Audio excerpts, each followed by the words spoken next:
Hi there. So my name is Dominic Covine, and we were just at Banners Outreach, which was where we're holding up like pro-life banners on the streets with pictures of aborted victims. We're holding our banners, and a guy walks up behind me while I'm talking with my like partner holding the other end of the banner. And so I like turn around and I'm like, "Hi there. Like, what are your thoughts on our signs?" And he just like looks at it and he's like, "Yeah." He's like, "I'm not for abortion." He's like, "I don't like it."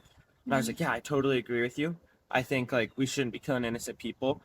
And so I asked him, I was like, yeah, so like, what are your like thoughts on it? Like in all cases, like you don't like it, but like, what are your thoughts on it in general? And he's like, I don't know. He's like, I have two kids, I have a wife, I'm not for it. And so I walked him through the human rights argument really quick.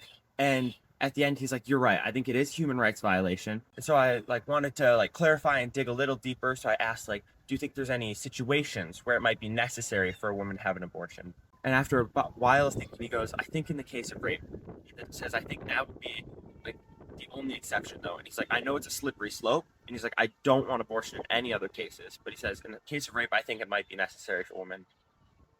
And I built tons of common ground. I like feel very strongly about this myself. I said, you bring up a very good case. Like we both see that those women are like being harmed and that's violence against them. And so we shouldn't allow that at all. I think we should like stand up for women, give them support and care in that situation. And after building more common ground, I give him a quick analogy. I'm like, okay, so say like a woman like is sexually assaulted and she finds out that she's become pregnant of it.